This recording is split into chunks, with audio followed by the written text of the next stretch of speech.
Ma sœur, à qui j'ai offert le gîte gratuitement, a forcé ma porte et volé 3200 € que j'avais mis des mois à économiser. Alors j'ai agi, et ce qui s'est passé ensuite a tout bouleversé. Je m'appelle Sophie Maman Solo de 2 enfants. Ma vie n'a rien de glamour, mais je me bats pour offrir à mes enfants un foyer sûr et heureux. On n'était pas riches, mais on s'en sortait. Et puis, comme une tempête sur ma petite bulle tranquille, ma sœur Julie a débarqué chez moi. Julie, c'est le désastre ambulant. Elle a 29 ans, mais on croirait qu'elle en a 19, tant elle gère mal sa vie, pas de boulot, pas d'économie, pas de plan, juste l'impro. Elle venait d'être expulsée de son appartement pour loyers impayés après avoir été virée. On y reviendra. Elle débarquait avec Léo, son fils de 3 ans, dans les bras, l'air d'avoir tout perdu. Je ne suis pas sans cœur d'accord. J'aurais pu lui claquer la porte au nez, mais comment dire non? Quand ta sœur se tient là un gosse sur la hanche, le visage défait. Alors, contre mon bon sens, j'ai accepté. Je lui ai dit qu'elle pourrait rester ici, le temps de se remettre sur pied. Je croyais que ça ne pouvait pas être si terrible. Oui? Très mauvaise idée. Ma maison n'est pas grande. Thomas et Zoé, mes 2 enfants, partagent déjà une chambre. Et voilà maintenant Julie et Léo installés dans le salon. J'ai renoncé à ma tranquillité, à mon intimité, et franchement à ma santé mentale, pensant faire la bonne chose. Les 2 premières semaines, ce n'était pas l'enfer. Julie essayait d'aider un peu, elle faisait la vaisselle de temps en temps, sortait les poubelles. Léo, le pauvre, était plutôt sage. Je me suis dit que j'avais peut-être exagéré mes craintes. Et puis, Kevin, son soi-disant copain, est arrivé. Voilà le tableau, la trentaine bien entamée au chômage, persuadé d'être le roi du monde. Le genre à parler beaucoup et n'agir jamais toujours avec sa cigarette électronique, basket sales égaux surdimensionnés, pour un mec incapable de garder un boulot. Il ne vivait même pas avec Julie lors de son expulsion, et soudain, il squattait chez moi comme un meuble. Au début, ce n'étaient que des visites ponctuelles agaçantes, mais gérables. Puis, il a commencé à venir chaque jour. Je rentrais du travail, il était là affalé sur mon canapé devant la télé en train de manger. J'ai dit à Julie très clairement que je ne voulais pas de Kevin chez moi, surtout en mon absence. Elle m'a servi le grand classique « Je comprends, désolé, ça n'arrivera plus ». Et puis bien sûr, c'est arrivé encore et encore. Le manque de respect était incroyable. Mais j'essayais de rester calme, de ne pas faire de scènes devant mes enfants. Et au fond, j'avais de la peine pour Julie. Elle traversait une mauvaise passe, peut-être avait-elle juste besoin de soutien. C'est ce que je me disais. Avec le recul, j'aurais dû la mettre dehors dès que Kevin s'est incrusté. Des choses bizarres ont commencé. Au début des détails, ma trousse de maquillage pas à sa place, ma brosse à cheveux disparue. J'ai cru que je perdais la tête, je suis une maman débordée après tout. Mais puis ça a empiré. Un jour, je rentre et trouve la porte de mon placard grande ouverte. Je suis très maniaque avec mon placard. Je le ferme toujours. Zoé adore fouiller dedans, et c'est le chaos. Voir la porte ouverte m'a alerté. J'ai demandé à Thomas et Zoé s'ils étaient allés dans ma chambre. Ils ont juré que non. Je les ai crus. Thomas a 10 ans et c'est mieux que ça. Zoé a trop peur de ma grosse voix pour s'y risquer. Il ne restait qu'une possibilité, Julie. Mais sans preuve, l'accuser était risqué. Et si je me trompais, j'ai préféré la ruse à l'affrontement. J'ai commandé une petite caméra discrète sur Internet que j'ai cachée dans ma chambre, tournée vers le placard et la commode. Je n'en ai parlé à personne, ni à Julie, ni aux enfants. Si quelqu'un fouinait, j'allais le savoir. Il a fallu 1 semaine. Les premiers jours, rien. J'ai cru que j'avais imaginé tout ça. Mais un après-midi, je rentre, je vérifie les vidéos, et là, Julie, en plein jour, entre dans ma chambre pendant mon absence. Elle fonce vers la commode, ouvre les tiroirs, fouille dans mon coffret à bijoux. Mon cœur s'est serré. Ce n'était pas de la curiosité, elle cherchait quelque chose. Quelques jours après, j'ai vu Kevin. Ce gars qui n'habite même pas ici était dans ma chambre fouillant partout comme s'il faisait son marché. J'étais furieuse, l'audace, le culot. Il n'essayait même pas de se cacher. 20 minutes à vider mon placard, sortir mes sacs à main, puis tout remettre comme si de rien n'était. Là, j'ai su que je ne pouvais pas laisser passer. Mais je ne voulais pas les affronter tout de suite, il me fallait tout verrouiller. Alors j'ai attendu, J'ai visionné les vidéos chaque jour et chaque jour, j'en avais plus. Julie et Kevin parfois ensemble, fouillant ma chambre pendant que je travaillais. Une trahison que je n'arrivais même pas à digérer. J'avais toutes les preuves vidéo claires de Julie et Kevin fouillant ma chambre comme à une chasse au trésor. On pourrait croire que ça suffirait pour les jeter dehors sur le champ, mais je voulais agir intelligemment. Si j'explosais sans plan, Julie retournerait la situation contre moi. Alors, j'ai patienté bouillonnant de colère à chercher la meilleure riposte. Le point de rupture est arrivé quelques jours plus tard. Je rentre du travail, la porte de ma chambre est verrouillée. Aussitôt, je sens le malaise, je suis la seule à avoir la clé et je ne la ferme jamais, sauf si je suis dedans. Je secoue la poignée, c'est fermé. Je frappe. Qui est là? Silence. Mon sang ne fait qu'un tour. Je file chercher le double, dans la cuisine j'ouvre, c'est le chaos. Les tiroirs ouverts, le placard sans dessus-dessous et un de mes sacs à main, celui où j'économisais pour Noël des enfants, a disparu. Ce sac n'était pas visible, planqué sous d'autres bien cachés. Celui qui l'a pris savait exactement ce qu'il cherchait. Je savais. C'était Julie et Kevin. Je laisse tout en plan. Je fonce voir la vidéo. Et voilà Julie sans gêne qui entre dans ma chambre ce jour-là, Kevin sur ses talons. Il ne fouillent pas, il retourne tout. On voit distinctement Julie sortir le sac, l'ouvrir et s'emparer des billets. 3200 € envolés. Vous ne pouvez pas imaginer comme j'ai trimé pour cet argent, heures sup, repas sautés. Aucun petit plaisir, tout ça pour offrir un Noël magique à mes enfants. Et Julie s'est servie comme si ça lui revenait de droit. Je n'ai même pas pleuré, trop en colère. J'appelle Julie, bien sûr, elle ne répond pas. Je rappelle rien. Je lui envoie un texto. Tu es où? On doit parler maintenant. Silence. Le culot de non seulement me voler, mais en plus de m'ignorer. Des heures plus tard, Julie et Kevin rentrent tranquilles, comme s'ils n'avaient rien fait. Là, c'était fini. Je me suis planté dans le salon bras croisés. Où est-ce mon argent? Julie a blêmi. Quel argent? Elle faisait l'innocente. Les 200 € que tu as volés dans mon sac à main. Fais pas semblant, Julie, j'ai tout sur vidéo. Son visage est devenu livide, Kevin mal à l'aise.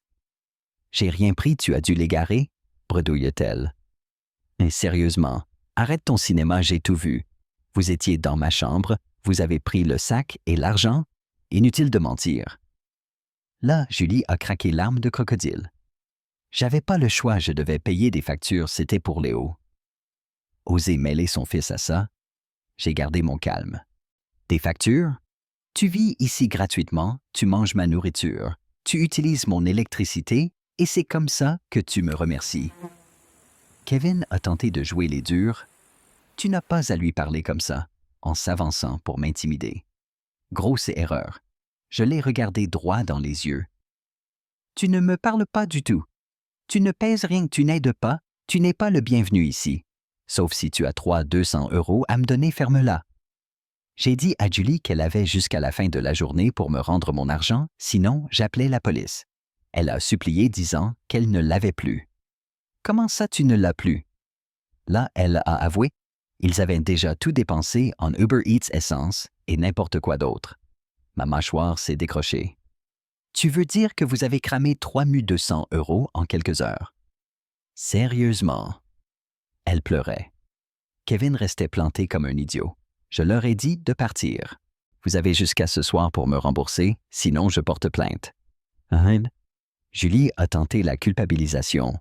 Tu vas vraiment appeler la police contre ta propre sœur et Léo la famille. Là, j'ai explosé. La famille. Une famille ne vole pas, ne ment pas, ne manipule pas. Tu n'es pas de la famille, tu es un parasite. Dehors avant 20 heures. Julie n'a rien rendu. Je lui avais laissé une chance. J'ai fait ce que j'avais à faire, j'ai appelé la police. Porter plainte, c'était difficile, pas par compassion pour Julie, non, mais parce que c'était comme clouer le cercueil de notre relation. J'ai donné les images, tout expliqué, et j'ai attendu. Julie et Kevin avaient disparu à l'arrivée des policiers. Pas surpris, les lâches fuyaient toujours. Les policiers ont pris tous les détails, lancé un mandat d'arrêt. En partant, ils m'ont dit qu'ils feraient de leur mieux pour les retrouver. Je suis resté dans mon salon calme, partagé entre colère, trahison et un certain soulagement. Ce n'était pas fini, mais au moins j'avais protégé mes enfants et moi-même. Je ne savais pas encore à quel point ce serait encore plus compliqué. Le lendemain, alors que je préparais les enfants pour l'école, mon téléphone a sonné numéro inconnu. J'ai failli ne pas décrocher, mais je l'ai fait. « Allô? C'est Julie ?» murmura-t-elle, la voix minuscule, comme si elle venait de pleurer toute la nuit. « S'il te plaît, fais pas ça. Je ne voulais pas voler, c'est Kevin qui m'a poussé, tu sais comment il est. » Le grand jeu. Je ne suis pas tombé dedans. « Arrête, Julie. Tu es adulte. Tu as choisi de voler. Maintenant, tu assumes. » Elle s'est mise à sangloter, expliquant qu'elle n'avait nulle part où aller, que Kevin était furieux qu'elle s'inquiétait pour Léo. Oui, j'ai eu un bref élan de pitié, pas pour ce qu'elle a fait, mais parce qu'elle avait laissé sa vie couler aussi loin. Mais je me suis rappelé ce qu'elle avait fait à mes enfants, et la compassion est vite partie. J'ai déjà prévenu la police, Julie. Vous devez vous rendre. On ne fuit pas ses actes.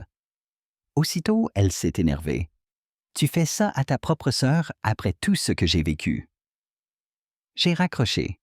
Pas question qu'elle me manipule pour que je retire la plainte, qu'elle joue la victime devant le juge. Bien sûr, Julie n'allait pas s'arrêter là. Plus tard, j'ai reçu un appel de mon père Gérard. Ce n'est pas le genre à intervenir, plutôt à éviter les problèmes, tant que ça ne fait pas trop de bruit. Je savais ce qu'il allait dire. On ne peut pas régler ça en famille. Julie traverse une mauvaise passe, peut-être qu'elle a fait une erreur, mais appeler la police, c'est beaucoup non. Papa, ai-je répondu? Ce n'est pas une erreur, c'est un choix. Elle a volé 200 €. Ce n'est pas que l'argent, c'est le mensonge, la trahison Kevin qui manque de respect chez moi. J'ai assez enduré. Il a soupiré résigné. Mais c'est ta sœur. Et je suis sa sœur. Est-ce que ça l'a empêché de me voler? Elle a pensé à Noël de mes enfants. Non, elle n'a pensé qu'à elle. Hein? Il n'a pas su quoi répondre. J'étais tellement en colère que je suis sorti prendre l'air. La famille, ça peut appuyer là où ça fait mal comme personne. Pendant ce temps, Julie et Kevin étaient toujours introuvables. Les policiers ne les trouvaient pas, personne dans la famille ne semblait savoir ou voulait admettre où ils étaient. Je me doutais qu'ils se planquaient quelque part espérant que ça passerait. Mais 2 jours plus tard, Julie a fait la plus grosse bêtise possible. Elle est revenue chez moi. Ce matin-là, vers 18h30, on a toqué à la porte. J'ai regardé par la fenêtre Julie. Elle se tenait là paumée sans se douter de ce qui l'attendait. J'ai ouvert, je l'ai vue, j'ai réagi sans réfléchir, je l'ai frappée au visage. Pas fort, je ne voulais pas casser son nez, enfin peut-être juste assez pour qu'elle comprenne que je n'étais pas là pour elle. Elle a reculé se tenant. La joue a voulu fuir. Pas question. Je l'ai attrapée par le bras tiré à l'intérieur. « Ah non, tu ne t'en vas pas. On va parler tout de suite. Tu étais là. » Maman, ah. Elle regardait autour comme si Kevin allait surgir pour la défendre, mais il n'était pas là. Elle était seule. Bras croisés, je l'ai fixé. Où est-ce Léo? Elle a bafouillé qu'il était chez sa meilleure amie d'enfance, Amélie. Je n'ai pas cru un mot. Appelle Amélie maintenant, je veux la preuve. Hein? Non? Julie a hésité, puis a sorti son téléphone, appel vidéo. Amélie a répondu. Léo était bien là, assis sur son canapé grignotant. Merci Amélie, un vrai ange. Sans elle, qui sait ce qu'il serait advenu de ce petit. Une fois rassuré, j'ai reporté mon attention sur Julie. Où est mon argent? Ma voix était basse calme. Elle a tressailli. Il n'y en a plus, a-t-elle murmuré. Je sais, mais où il est passé? Là, elle m'a sorti l'excuse la plus nulle du monde. Kevin et moi, on l'a dépensé en Uber Eats, resto et cannabis. Je suis resté sidéré. Uber Eats? Elle a cramé 200 € l'argent de Noël de mes enfants en malbouffe et drogue. Pas des factures, pas des courses, même pas quelque chose de compréhensible, tout en conneries. Elle croyait sûrement que j'allais la frapper encore, elle sursautait à chaque mouvement. Mais non. Je l'ai regardée longtemps, la laissant mariner dans sa stupidité. Enfin, j'ai lâché. T'es vraiment stupide. Elle a éclaté en sanglots. Je m'en fichais, elle devait l'entendre. Explique-toi, ai-je exigé. Julie a blablaté, cherchant des excuses. Elle ne savait plus quoi faire, Kevin l'a poussée. Elle était désespérée. Je n'y ai pas cru. Elle a volé parce qu'elle pensait s'en sortir. Et tu as cru que Uber Eats était la meilleure façon de dépenser mon argent. Tu trouves que Noël de mes enfants compte moins que de la malbouffe et du cannabis? Tu réalises ce que tu as fait. Elle pleurait, tremblait. Je n'avais plus aucune compassion. Tu n'as pas seulement volé à moi, Julie, tu as volé à mes enfants. Tu leur as pourri Noël. Tu as tout gâché. Et pourquoi un sandwich et un joint? Elle sanglotait plus fort. Je n'ai rien ressenti. Tu es pathétique. Et si tu crois que je vais te pardonner, tu es encore plus bête que je croyais. J'ai soufflé pour me calmer. Voilà ce qui va se passer, ai-je pointé. Tu vas quitter ma maison maintenant. Tu ne reviendras plus.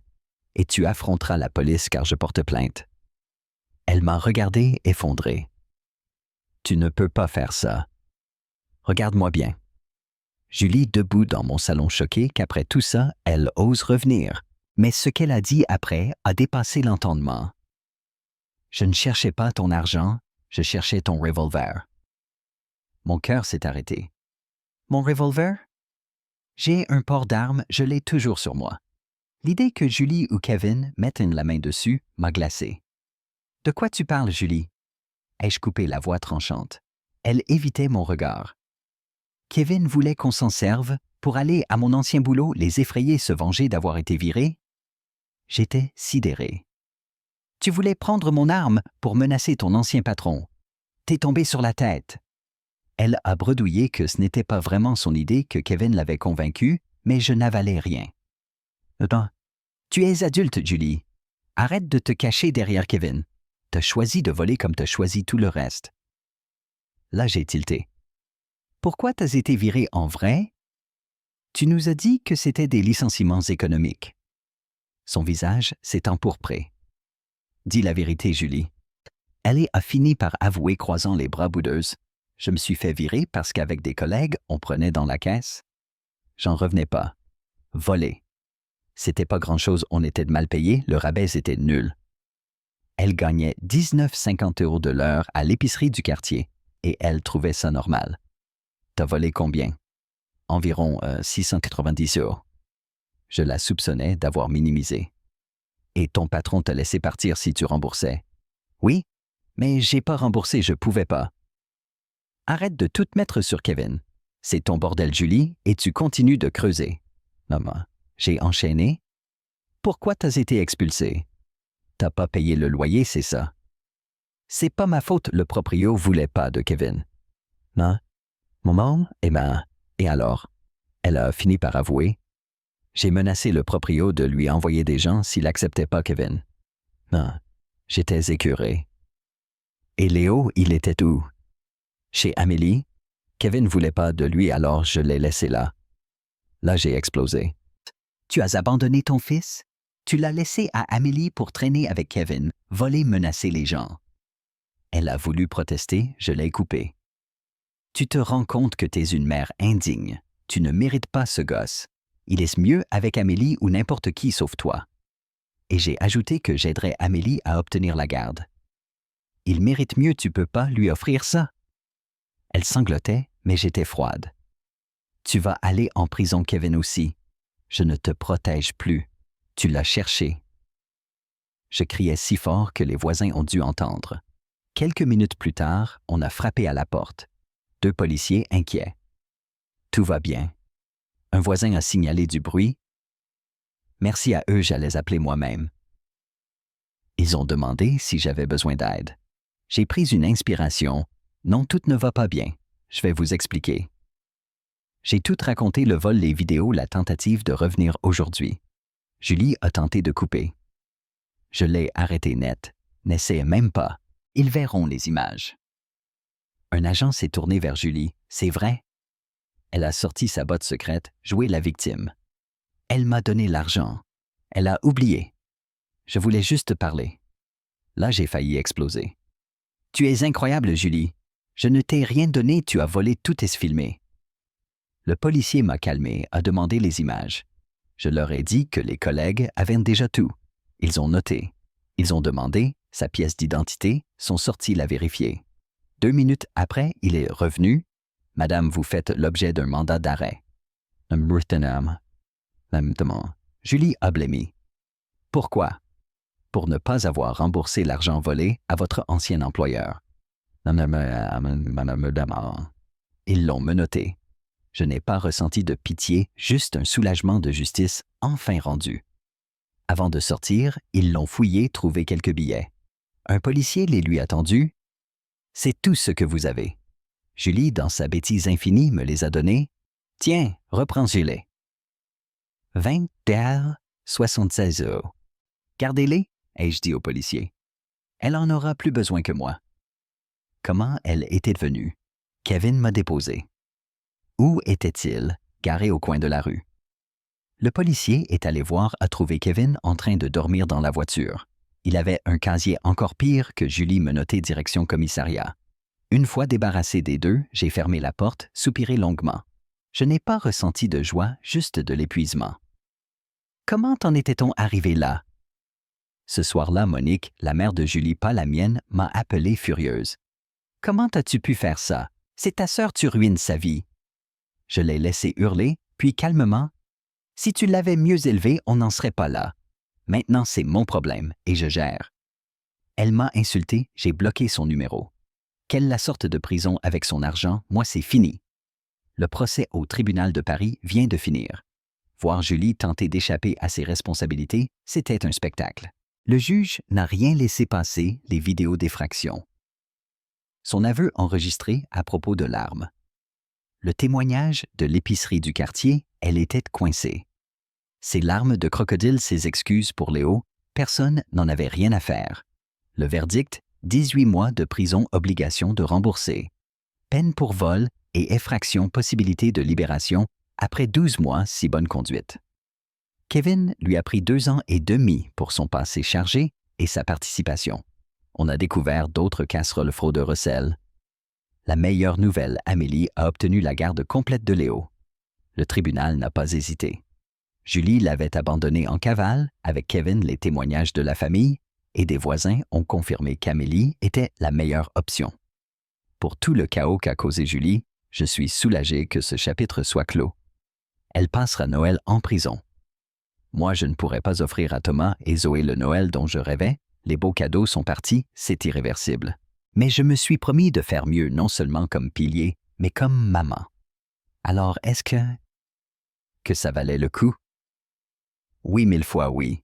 Ma sœur a tenté de tout me prendre, mais la justice a triomphé. Maintenant, je peux enfin me concentrer sur l'essentiel, ma famille et mon avenir.